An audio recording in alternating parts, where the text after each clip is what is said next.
Alright, hey guys, today I'm showing you my 1989 Bronco 2. So I'll show you around the car and then I'll explain the whole backstory, Dr. Doofenshmirtz style.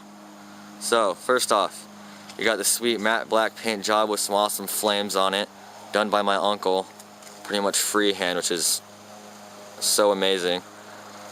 And after this, you know, when he was painting the car, all his neighbors would like sit outside and watch him paint it, and now he has his own little side business doing it, which is pretty bomb. We blacked out all the metal, the fenders, the grill, because we wanted to black out the car. We wanted to like black out the headlights, but then we're like, that's not really gonna look good on rectangle headlights. Here's the wheel well flames.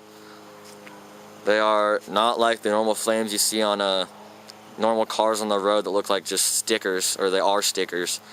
These actually look somewhat real. We've gotten so much looks from people as we're driving. My sister calls herself the neck breaker because everybody always turns their head to look at her. It's a pretty swag name right there. And then Bronco 2s are known for flipping a lot. So we had a this side up put on the fender, which is really funny. And I laugh at it every single time I see it. Ha ha ha ha ha. See? Okay. We also blacked out the mirrors. And I love this. Objects in mirror are losing. That's the best right there. You can't beat that. We put a 2-inch lift. My puberty squeak. We put a 2-inch lift on the back of the Bronco because the people we bought this car from had it sitting in Snoqualmie for about 5 years of snow on the top, and the fender was like this low, and every time that we would drive it and turn around a corner, it would come down, just rub on the tires. You can see the mark it's made all the way around the tire. And so we were like, you know what, we're putting a lift on this thing. Back here got our tire rack, which does not come with it. I had to fish that off of a rotten Bronco in a classic junkyard. We have my favorite emblem on the back, Zombie Outbreak Response Team. You know it. And then some stickers on the front, or on the back window. This is my favorite one right here. Real trucks don't shift themselves. It's true. It's true. So my nice little, my nice face in the background with my her, my undid her. Anyway. We whited out the letters on the tires with, it's like a paint stick. You can get them at like Johnson's, Home Depot. I just thought it made it look better. But you can tell the tire's old because the tread is so low on there. Anyway, we got the flames on this side. They're not as, I guess, kind of dark and noticeable as the other side, but they're still pretty dang sweet. Inside, normal classic blue interior. Ooh, it's nice and warm in here. Anyway, that's not the stock radio. The stock radio is just a bunch of buttons and a tape player, and I was like, this is annoying because I have a CD I want to play, but I can't hook it up, and the tape player didn't work, so I couldn't hook up my phone. We got some racing pedals down there because the stock ones just look stupid. And then the mirror, the roof, the floor, the shifter, the steering wheel. Pretty sure those are all normal cars. Got the black ice air fresheners. If you say that fast, black ice. What does that sound like to you? Black ice. And also, turning this thing on, which I can't do right now because I lost the keys, but it's pretty loud. It sounds nice, but it's because there's a nice hole in the muffler, which I have to fix. I'll show you guys that.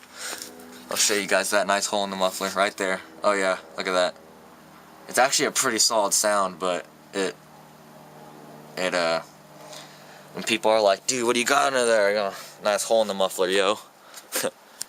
Okay, so the backstory. When we bought it, We got it for like $1,000. It was hand painted. It was black, gray, and blue. And it was painted with house paint. It was all like chunky and nasty.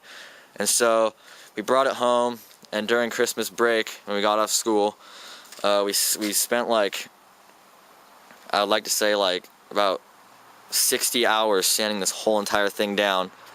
We primed it, and then like 2 months later, we got the paint and we sprayed it with the paint outside, which was kind of hard because the wind kept blowing all this like crap and stuff on the car.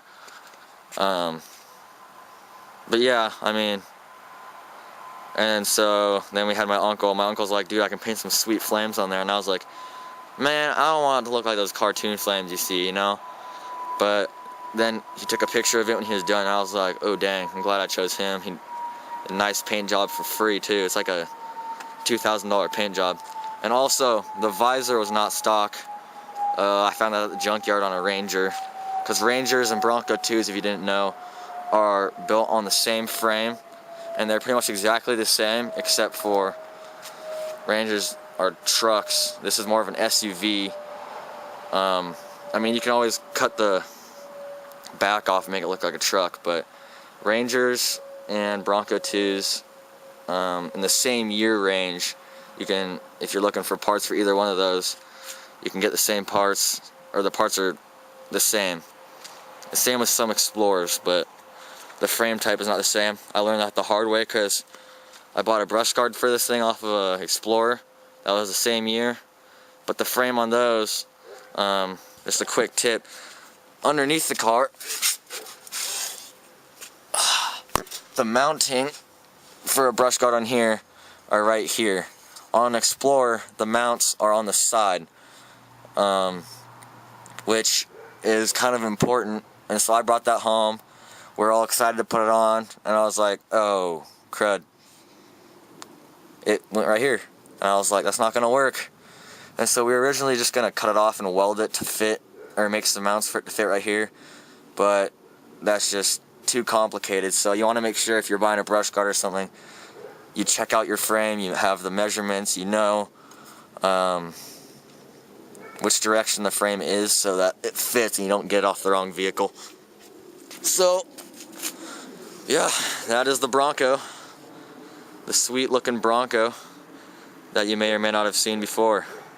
And I will keep you guys updated on things that we do to it. And recently we just got in the mail some cool lights. They're not on here right now, but they screw on to the wheel valve and they are activated by motion. So when you start moving, they'll light up and it looks pretty cool, but they're sadly illegal on the road. But you can put them on in like parking lots and in neighborhoods when you're trying to impress your friends and stuff. So, yeah, that's the Bronco. I'll see you guys later.